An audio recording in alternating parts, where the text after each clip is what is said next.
بسم اللہ الرحمن الرحیم۔ السلام علیکم ورحمۃ اللہ وبرکاتہ۔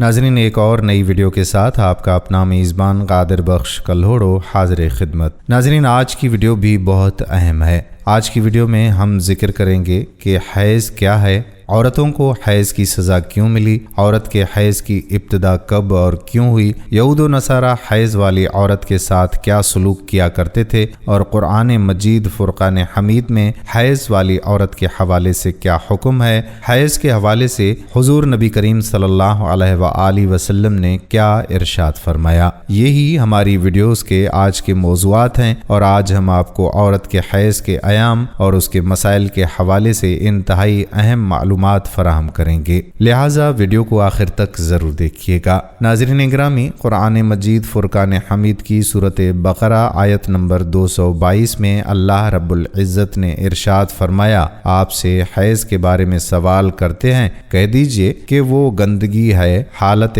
حیض میں عورتوں سے الگ رہو، اور جب تک وہ پاک نہ ہو جائیں ان کے قریب نہ جاؤ، ہاں جب وہ پاک ہو جائیں تو ان کے پاس جاؤ جہاں سے اللہ نے تمہیں اجازت دی ہے، اللہ توبہ کرنے والوں کو اور پاک رہنے والوں کو پسند فرماتا ہے۔ ناظرین، صحیح بخاری و مسلم میں حضرت انس رضی اللہ تعالی عنہ سے روایت ہے کہ یہود میں سے جو کوئی عورت ایام سے ہو جاتی، یعنی عورت کو حیض ہوتا، تو وہ لوگ نہ صرف یہ کہ اس کے ساتھ کھاتے پیتے نہ تھے، بلکہ گھروں میں سونا اور بیٹھنا تک چھوڑ دیتے تھے۔ چنانچہ حضور صلی اللہ علیہ وآلہ وسلم کے صحابہ اکرام رضوان اللہ علیہم اجمعین آپ صلی اللہ علیہ وآلہ وسلم سے اس حوالے سے پوچھا کرتے کہ حیضہ عورت کے بارے میں یہودیوں کا تو یہ عمل ہے، ہم کیا کریں؟ تب اللہ رب العزت نے یہ آیت نازل فرمائی، یعنی یہ لوگ آپ سے حیض کے بارے میں پوچھتے ہیں، رسول اللہ صلی اللہ علیہ وآلہ وسلم نے فرمایا کہ تم اپنی عورتوں کے ساتھ جبکہ وہ حیضہ ہوں سوائے صعوبت کے جو چاہے کیا کرو۔ جب یہ خبر یہودیوں کو پہنچی تو انہوں نے کہا کہ یہ آدمی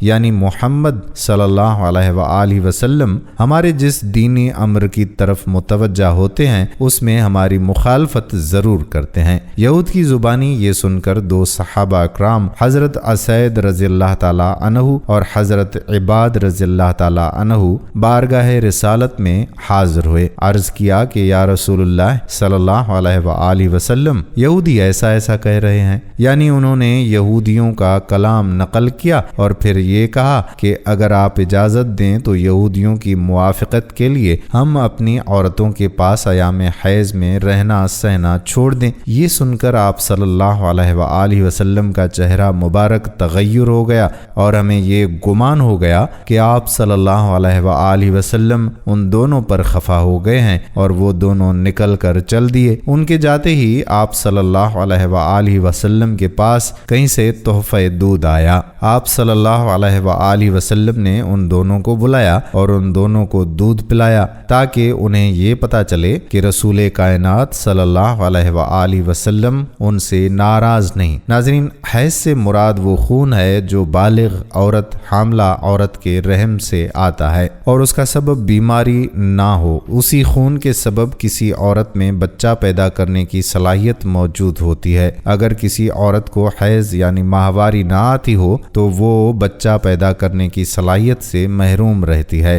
حیض کی ابتدا کے حوالے سے صحیح قول یہ ہے کہ اس کی ابتدا حضرت حوا سلام اللہ علیہا سے ہوئی۔ حضرت حوا نے جب شجر ممنوعہ کا پھل کھایا اسی وقت سے یہ بیماری عورتوں کے ساتھ لگ گئی۔ بعض حضرات اس کی ابتدا بنی اسرائیل سے اور بنی اسرائیل کی عورتوں سے قرار دیتے ہیں، مگر اس قول کو امام بخاری نے رد کیا ہے۔ ناظرین، حیض کی کم از کم مدت 3 دن اور 3 راتیں ہیں، جبکہ زیادہ سے زیادہ مدت 10 دن اور 10 راتیں ہیں۔ اگر کسی کو 3 دن اور 3 رات سے کم خون آیا تو وہ حیض نہیں بلکہ استحاضہ ہے، اور اس طرح اگر بیماری یا کسی اور وجہ سے کسی کو 10 دن اور 10 رات سے زیادہ خون آیا تو وہ جو 10 دن سے زیادہ ہوگا وہ بھی استحاضہ ہے۔ ناظرین، استحاضہ سے مراد عورت کی شرمگاہ سے نکلنے والا وہ خون ہے جو نہ حیض کا خون ہے نہ نفاس کا، بلکہ کسی بیماری کی وجہ سے آتا ہے۔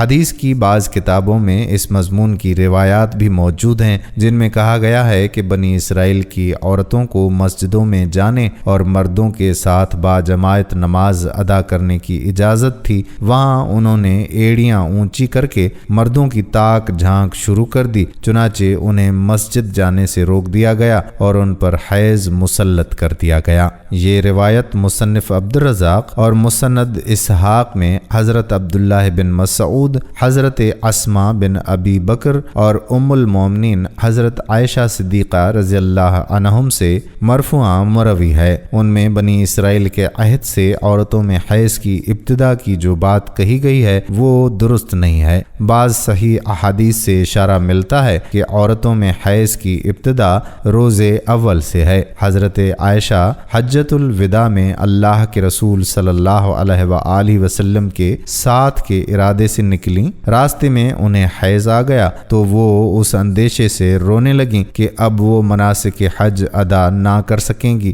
آپ صلی اللہ علیہ وآلہ وسلم کو معلوم ہوا تو آپ نے انہیں سمجھاتے ہوئے فرمایا کہ یہ ایسی چیز ہے جسے اللہ رب العزت نے اولاد آدم میں عورتوں کے لیے لازم کر دیا ہے، اس حالت میں تم بھی وہی سب کرو جو حاجی کرتا ہے، صرف پاک ہونے تک بیت اللہ کا طواف نہ کرو۔ اسی طرح ایک حدیث حضرت ام سلمہ رضی اللہ تعالی عنہا سے بھی مروی ہے، وہ بیان کرتی ہیں کہ ایک موقع پر میں رسول اللہ صلی اللہ علیہ وآلہ وسلم کے پاس تھی کہ مجھے حیض آنے لگا، میں وہاں سے اٹھ گئی۔ آپ صلی اللہ علیہ وآلہ وسلم نے دریافت کیا تو میں نے بتایا کہ مجھے حیض آنے لگا ہے۔ آپ نے فرمایا کہ یہ ایسی چیز ہے جسے اللہ تعالیٰ نے آدم کی بیٹیوں پر لازم کر دیا ہے۔ نبی کریم صلی اللہ علیہ وآلہ وسلم نے فرمایا کہ یہ وہ چیز ہے جس سے اللہ تعالیٰ نے آدم کی بیٹیوں پر لازم کیا ہے۔ بعض لوگوں کا کہنا یہ ہے کہ حیض کا آغاز بنی اسرائیل کی عورتوں سے ہوا۔ اس معاملے میں نبی کریم صلی اللہ علیہ وآلہ وسلم کا ارشاد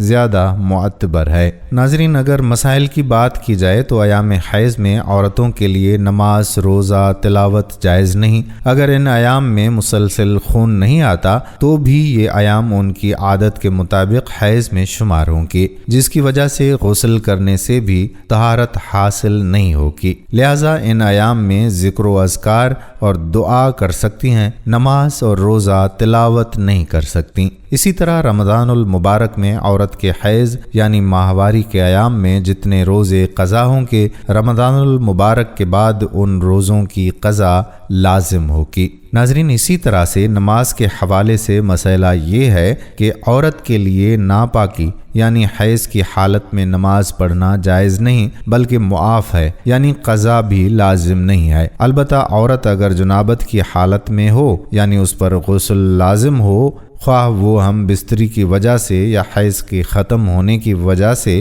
اس وقت تک نماز نہیں پڑھ سکتی جب تک کہ غسل نہ کر لے۔ اس حالت میں اگر کوئی نماز گئی تو اس کی قضا لازم ہوگی۔ اللہ سے دعا ہے کہ اللہ پاک ہمیں دین کو سمجھنے اور اسلام پر چلنے کی توفیق عطا فرمائے۔ ویڈیو پسند آئی ہو تو شیئر ضرور کیجیے گا، اور اس حوالے سے اگر آپ کے پاس بھی کوئی معلومات ہو تو وہ کمنٹ سیکشن میں تحریر ضرور کر دیں، تاکہ ویڈیو میں سنی ہوئی باتوں کے ساتھ ساتھ آپ کے کمنٹ سے بھی لوگوں کی رہنمائی ہو سکے۔ آنے والی ویڈیو تک آپ کا اپنا میزبان قادر بخش کلہوڑو آپ سے اجازت چاہتا ہے۔ اللہ حافظ۔